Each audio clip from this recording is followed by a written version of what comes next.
اللهم صل وسلم وبارك على سيدنا محمد وعلى آله وصحبه أجمعين. ازيكم حبايبي؟ يا رب تكونوا بخير. النهارده هنعمل مع بعض وصفة الكوكيز. كوكيز كده جميل لذيذ جدا، هيعجبكم وهيعجب أولادكم جدا. يعني وصفة حلوة قوي من عشاق بقى الشوكولاتة بقى والحاجات الحلوة ديت. ولادنا هيحبوها جدا، يعني حاجة كده في منتهى الجمال. لايك وشير واشتراك عشان يوصل لكم كل جديد أنا بنزله. ونبدأ مع بعض الوصفة. معايا مج من الزبدة على زيت، يعني نص المج ده زيت ونص التاني زبدة بدرجة حرارة المطبخ. معايا المج التاني نفس المج او نفس المعيار من السكر، سكر ابيض ناعم. ممكن تستبدلي لو انت بتحبي الكوكيز يكون بتاعك لونه من اللي هو الغامق، البني الغامق، من غير ما تحطي كاكاو، يكون سكر بني. مش متاح عندك سكر ابيض زي ما انا مستعملها كده، يبقى تمام معاكي. الزبدة بتاعتي بدرجة حرارة المطبخ، هنضربها كده مع السكر لحد ما يجبوش معانا او يدوبوا مع بعض ويختلطوا مع بعض، ويبقى المزيج بتاعي ناعم كده ويبقى لونه مدي فاتح شوية. معايا بيضتين بدرجة حرارة المطبخ برضك، هنحط واحدة بواحدة، يعني هنحط الواحدة الأولى ونضربها كده لحد ما تختفي معايا، وبعدين ننزل بالتانية.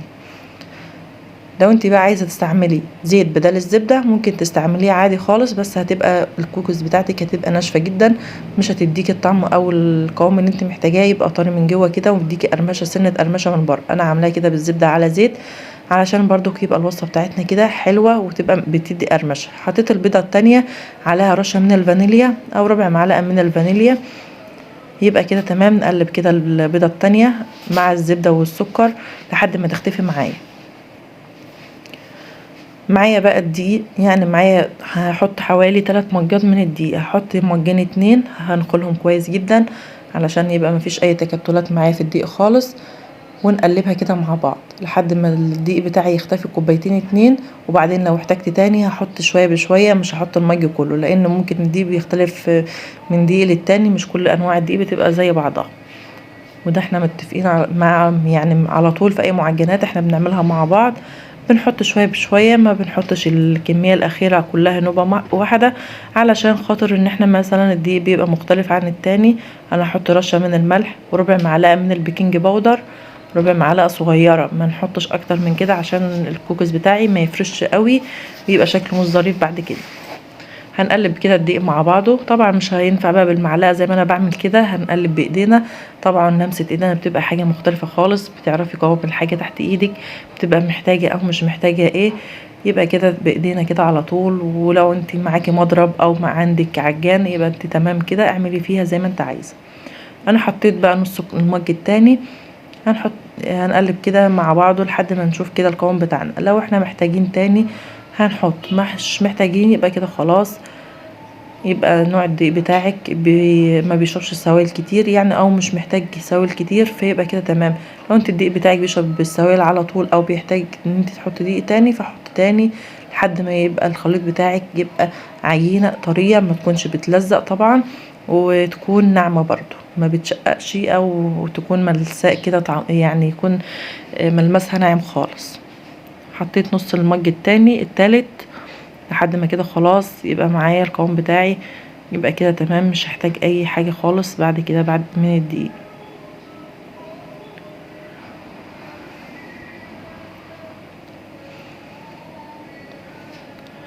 كده بقى هنعجن بقى العجينة بتاعتنا كده، احنا بنلمها ببعضها ما بنعجنهاش خالص، احنا بنلم كده ببعضه كده لحد ما تبقى تشرب معايا الدقيق كله خالص.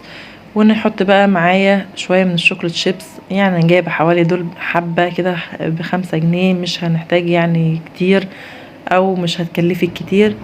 شايفين شكل العجينة ناعمة جدا طرية، مش هتحتاج معاكي ان انت تحطي اي حاجة تانية، لا دقيق ولا اي سوائل. يبقى كده العجينة بتاعتي مظبوطة وكويسة.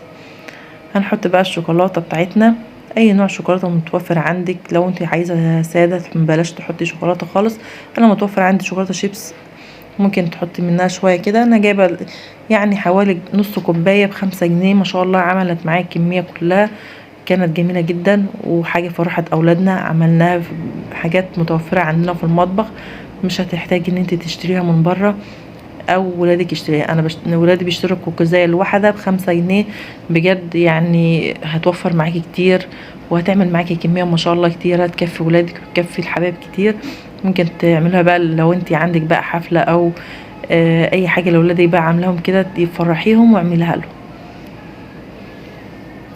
كده. تمام، هنكورها بالشكل ده. يعني عملت الحجم بتاعها يكون متوسط مش كبيره قوي، ولو انت عايزه بقى تكبري حجمها او تصغريها ده على حسب الذوق بتاعك او الراحه بتاعتك تعمليها.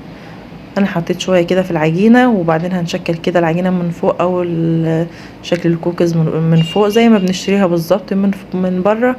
هنحط عليها الشوكليت كده، والحجم بتاعها ما شاء الله كان مناسب وحلوه.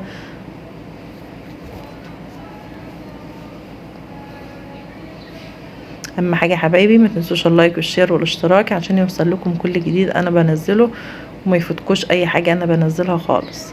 وتكتبوا لي طبعا في التعليقات ايه رايكم في الفيديوهات، حلوه وبتستفيدوا منها ولا لا، علشان نبقى نبقى نعمل مع بعض. لو في اي حاجه انتوا عايزينها معينه نعملها مع بعض ان شاء الله.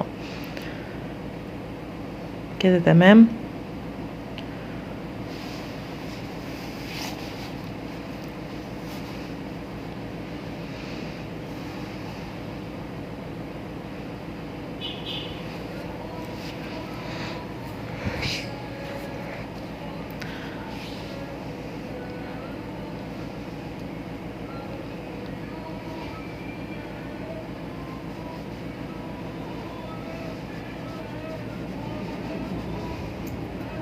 ان شاء الله حجمها كان حلوة. انا كنت عايزة اصغر حجمها يبقى حجمها صغير كده، بس ولادي بقى كانوا عايزينها حجمها زي اللي بيشتروها من بره.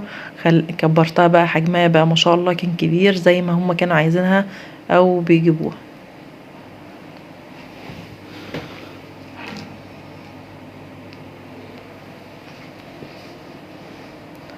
شايفين شكلها ما شاء الله حلوة جدا.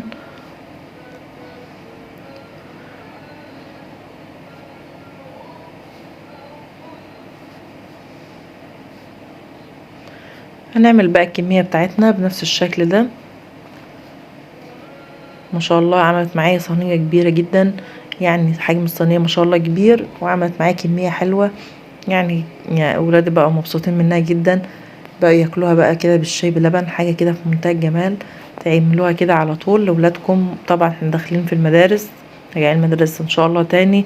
ربنا هيجعلها سنة سعيدة علينا وعلى اولادنا ان شاء الله.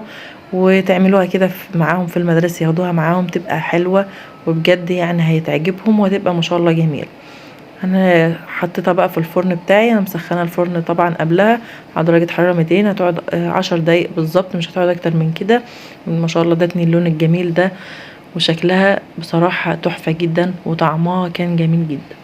يا رب الفيديو بتاعي يكون حلو وسهل كده وخفيف على قلوبكم، وان شاء الله نشوفكم في الفيديوهات اللي جايه، ويا رب اللي جاي يكون احسن. استودعكم الله الذي لا تضيع ودائعه.